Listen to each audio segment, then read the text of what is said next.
vlastně pohledáváte? My bychom rádi navštívili ten věhlasný klášter v Sito. Víc se tu zakládá nový řád, tak nás to hodně zajímá. To ano, ale na návštěvy tady nejsme připraveni. Přijďte až ráno. No počkejte, bratře.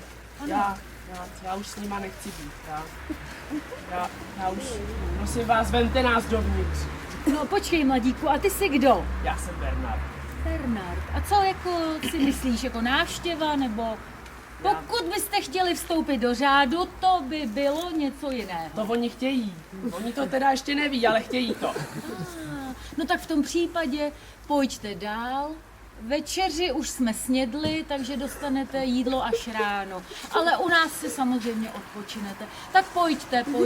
Ale bratře, máme tady mnoho práce, přestavujeme klášter. Celý. Pobíhá tady jeden přes druhého, pátý přes devátého, řádoví bratři i konvrši, stavitelé, architekti, všeho tady máme dost.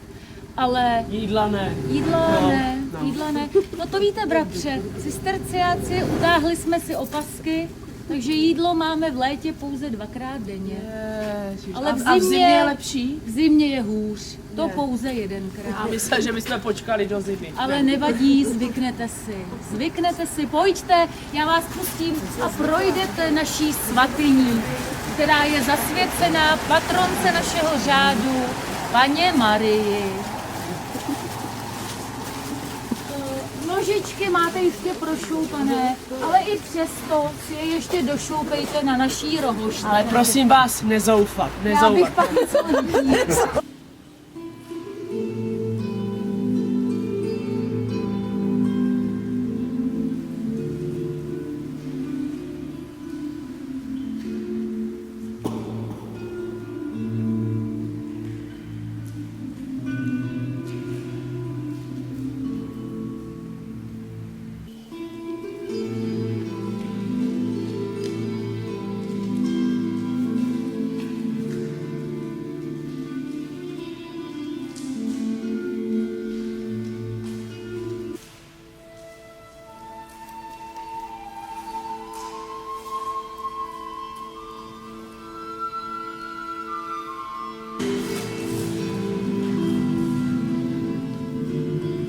Nebeské světlo tento letu, v tichosti prázdna bránu otvírá. Země je darem teplým, síla a moc. Z krajiny, kde blankitné krůpy ze sametového nebe padají, přichází. Špitící kapky tančí ve vůni vesmírného váku. Pomalu jsou rovnice, okamžité.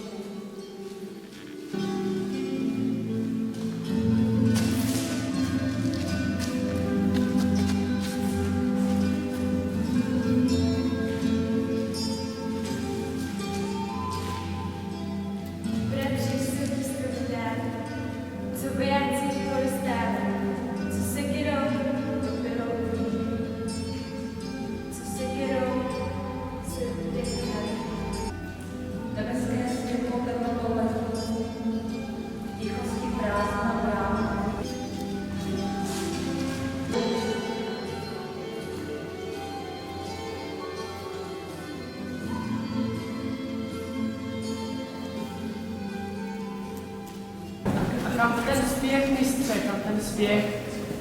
Běžím nahoru za řeholníky, předat jim plány, které jsem právě zkonzultoval s opatem. Přestavujeme a máme zpoždění. Jestli vás to zajímá, můžete jít klidně se mnou nahoru. No, pojďte. 62 metrů a v prvním patře tradičně dormitář. Ale tam dormitář nebude. A kde bude dormitář? No, nikde nebude dormitář. No to mi neříkejte, mniši někde spát musí, dormitář mít musíme. No, spát samozřejmě budou, ale opat je rád moderní a chce každému mnichovi udělat vlastní celu. Bude zhruba 2 metry velká. No ale v tom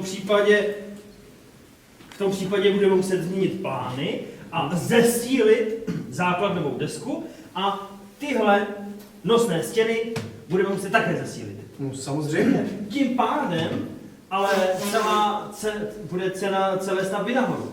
Máte na to? Stěny samozřejmě budou širší, ale proč by se stavba měla prodražit, když použijeme obyčejné pískovcové kvádry? Pískovcové kvádry, ale my nepoužijeme obyčejné pískovcové A kvádry. co bychom měli použít? No všechny moje stavby, které jsem zatím tvořil, byly jedině z mramoru. Takže i tam to bude mramoru. Co pak neznáte gotiku? Slyšel jste o tom někdy? Samozřejmě, že jsem slyšel o gotice, ale já tyhle ty novoty nemám rád. Já vím, že rádoby profesoři ze Sorbony se snaží gotiku prosazovat, ale já si myslím, že to je slepá ulička. Dávám tomu tak 10-15 let a po gotice neštěkne ani pes, víte? 10-15 let? Ano. Myslíte si, že by pro takový časový horizont někdo chtěl postavit a dělat plány na tak obrovský chrám, jako se teďko chystají v Paříži, jak jen, že se to má jmenovat Notre Dame? Jo, o tom mi ani nemluvte. Já jsem byl právě kolegy z univerzity požádán, aby jsem se také vyjádřil k tomu No tak projektu. vidíte, tak ho znáte. Ano, a víte, co jsem s ním udělal? No to nevím. Hodil jsem ho ze stolu, protože Z Notre Dame ze stolu. nemá cíl tenhle projekt. Podívejte, já vám dám jen takový jednoduchý náčrtek. No, jen čertejte, to mě zajímá. Základ té stavby, lomený oblouk. No kdo to kdy viděl? 70 metrů na výšku. A co se vám na tom nezdá? No to je nerealizovatelné. No proč by bylo? Unese to mnohem více než předchozí typy oblouků. Tím, jak je oblouk klenutý, se síla pěkně rozloží a bude to mnohem lepší než předchozí stavby. Ještě navíc. K stavbě přibude zevní žebrování, takže bude stavba pevnější, bude mít lepší statiku a navíc bude krásná na pohled, bude tím ozdobena. Vnější žebrový, tohleto lešení, že pomůže. Lešení? A navíc je krásné. Lešení? Kdo to kdy slyšel tohleto? To není žádné lešení? Je to lešení. To, Milý kolego, jestliže vy si myslíte, že tohleto je budoucnost, tak se šeredně mýlíte. A jestli máte v plánu klášter, který tady plánujeme stavět ve stejném duchu, no tak to teda se mnou rozlučte, protože já u toho nebudu. Odcházíme. si odejděte, my to zvládneme i bez vás. S pánem Bohem. Hlavní bylo, že jsme se nemuseli tahat s materiálem do kopců, jako to dělají prázdní projekty. To je pravda. Rozumějte, každý zásah do konstrukce musel být pečlivě schválen a rozmyšlen našimi statiky a architekty. A hlavně proto, že náš klášter je postaven na bažinatém podloží na desítkách pilířů. Je to tak, pilíře tady jsou, protože je tady bažina a na té se velice špatně staví, jak nás asi napadne. Část jsme ji vysušili a někam jsme dali dubové piloty. Tam, kam jsme je dali, tam je to zatím docela pevné, ale jak říkám, zatím. Každopádně vody je tady pořád přebytek, o tom se nemá cenu ani bavit. Naštěstí zdejší nich je napadlo, jak s přebytečnou vodou naložit. Tak ku příkladu udělali studnu, z které používají vodu a také voda se hodí na jaksi odklízení nečistot ze zdejších prevétů, abych tak řekl přímo takovéto domácí splachování.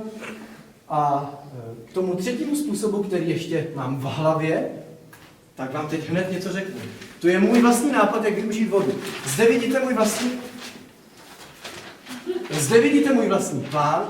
To byla bouda pro mého psa. Zde vidíte vlastní plán, kopce s lesy, uprostřed je bažina, tady jsou piloty a voda. Prší voda, protéká kolunami, vsakuje se do mechu, do hrabanky, přes písek, potůčky se skládají, až se nám to všechno steče v naší bažině. No a teď byste řekli, no samozřejmě, dřevo plus voda, tak to nemůže držet, to strouchni, výschnie, stavba spadne a nebude nám tady dělat krásu žádná dlouhá léta. Ale já jsem naopak zjistil, že takhle to nefunguje. Ty pilíře postupem času zkamení. Voda z bažiny je totiž zakonzervuje a potom tady ta budova, ta nádherná budova bude moci stát po celá staletí. Po staletí, no to jistě. No nevěříte tomu? No vidíte to. Nevěří a ještě se mi směje. A to přímo do očí. No co, nevěřte si. Mně to je jedno.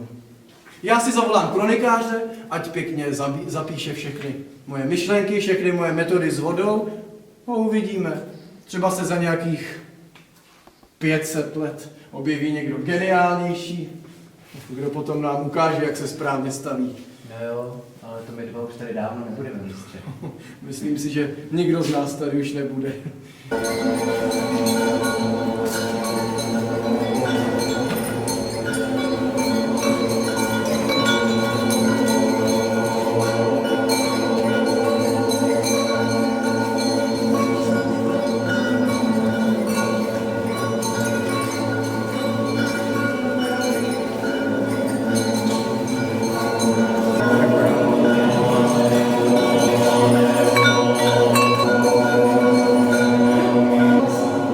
Tak my jsme se teďka dostali vlastně pod fresku. Na té fresce jsem vyzobrazen já, svatý Bernard. Můžete mě vidět tam nahoře, v tom obraze, v té vlajce, jak mě nesou, a už jsem teda pár let mrtvý, je to pravda, jak mě nesou před papeže, který je tedy svatořeč. Vidíte tam toho pejska u papeže, dole? Ten Ježíšek tam není náhodou, neboť mé matce, než mne porodila, Ježíš nám měl tam hovořit, že? Tak se jí zdál sen a zdálo se jí, že porodila psa. Ne mě, a den na to jsem se narodil já. Nemám 4 nohy a neštěkám, ale díky této pověsti jsem vyzobrazován se psem a stal se tedy pes jeden ze mnoha atributů svatého Bernarda z Clairvaux. Ty atributy tady na té fresce vyzobrazeny nejsou. Ty atributy jsou nástroje umučení Ježíše Krista. Takže tam je plno věcí. Je tam kříž, žebřík, kopí, pak takový to plátínko, jak Kristovi přiložili na obličej a ono tam zůstalo. Možná znáte ten obličej, že zůstal na tom plátně. Tak to jsou atributy umučení Ježíše Krista a ty jsou vlastně, podle toho poznáte svatého Bernarda na sochách. Jo, když máte sochu, je tam kříž a nese. Má plný ruce práce, aby to udržel a nejlíp má u nohou toho psa, to je svatý Bernard. Teďka pomalu se můžeme podívat na tu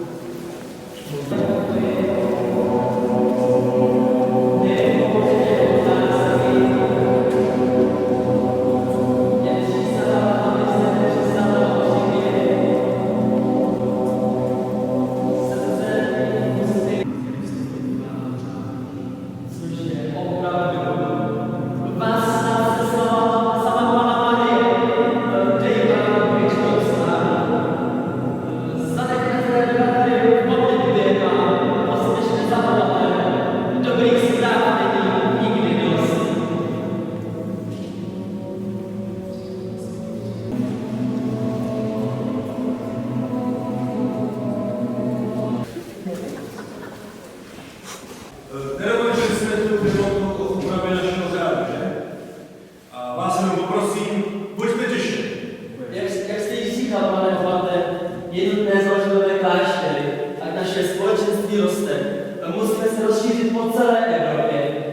Je vidět, že řeholy již všichni berou jako samozřejmost a tak dochází ke změnám modlitevního řádu. Hesle Ora et labora, modli se a pracuj. Ora, modli se. Mniši se budou modlit 7krát denně, dle hesla 7krát denně tě, Pane, budu chválit. 7krát denně tě, Pane, budu chválit. 7krát denně tě, Pane, budu chválit. 7krát denně tě, Pane, budu chválit.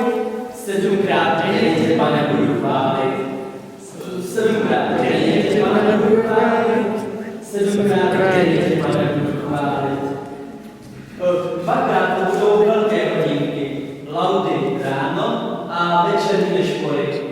Malé hodinky pak, primy a tercie, v 3hodinových odstupech budou vyplňovat zbytek dne. Na závěr po nešporách se všichni sejdou ku společnému kompletáři, poslední mši před spaním, po které bude následovat jen ticho a Musíme také obnovit manuální práci, hospodaření, obnovit... Ano, s tím souhlasím. Návrat k chudobě je nezbytný. Náš zákon trpěl velkou. Chudoba je přece podstatou celého našeho společenství. A my musíme lidem ukázat, že cesta k Pánu nevede cestami, které jsou dláčené mramorem s posazenými pilíři. Musíme se také vrátit odloučení od světa, také k jednotě srdcí. A do politiky světské a církevní dál zasahovat nesmí. Pravdu máte, pane Opate, řád byl poškozen. Nyní jsme ale opět našli zase správnou cestu. Mám také návrhy ke změnám oděvu, jak jste mi říkal. Bratře Petře, prosím. Oproti benediktínům šat je bílý, nebarevný, z ovčí vlny tkaný, s dlouhými rukávy, značí čistotu. Černý je pouze škatulíř, krupátky s otvorem pro hlavu. Cingulu, pásek nebo provaz značí ryzost a hrubost. Mám také nákresy dalších oděvů, slavnostní rouno a pláštěnka mozeta, ta bude pouze vaším oděvem, pane Opate. Již nás těmi černými havrami benediktiny nesmí nikdo spojovat. Ano, správně. Dej zařídit, ať již zítra se začne šít náš nový šat. Dobře, pane Opate, ale... No co je to s tebou? Jsi jako na trní, jsi jako pytel mlek. Všechno zařídím, pane Opate, ale ještě předtím by se nám rád někoho představil. Tohle je Bernard a tihle všichni se přišli sem k nám, aby zde splnili řeholní řád a vstoupili do řádu cisterciáků. Považte, pane Opate, když jsme nedoufali, 13 let nápravdu nám nezaklepal a teď je tady Bernard. Je tady klášteře mnoho chvíl a jak vidíte, počouvám vzrušení a dychtí po informacích. Sama pana Marie nám to předvedla a pane Opate. A Štěpáne, já chápu tvé nadšení, ale prosím, sklidni své emoce. Probereme to zítra ráno v klidu při schůzi v kapitolní síni. A tobě, bratře, chci poděkovat, samozřejmě i vám všem, kteří jste ho následovali, za to, že si v tuhle těžkou chvíli, kdy náš řád pomalu vzpomínal pod tíhou nezájmu o přísný řeholní život k nám přišel. V zárodku si tak zabránil těm zvyklostem, které se na nás pomalu ze všech stran začínaly lepit a vzdalovaly nás tak od ideálu kolektivní chudoby žité odloučenosti od světa. Ty jsi dal novou naději na budoucnost řádu cisterciáků. Bernarda si zde si to ponecháme a vy ostatní, až si zde v klášteře pár dní odpočnete, běžte plnit dál své poslání. Běžte a šiřte slávu cisterciáků po celé Evropě. Zavítejte do Německa a do Čech a všude, kam vás nohy zanesou.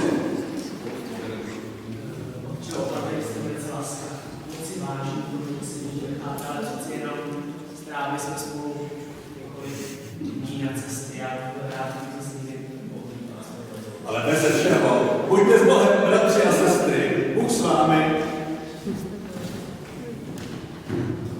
No tak bratři, sestry. Aha. To je krásné. Ano, ty jsi prý povolen. Co je tohle tím za divný oblek? To je nějaké... Ale já myslím, že to bude, co říkáte, bratři?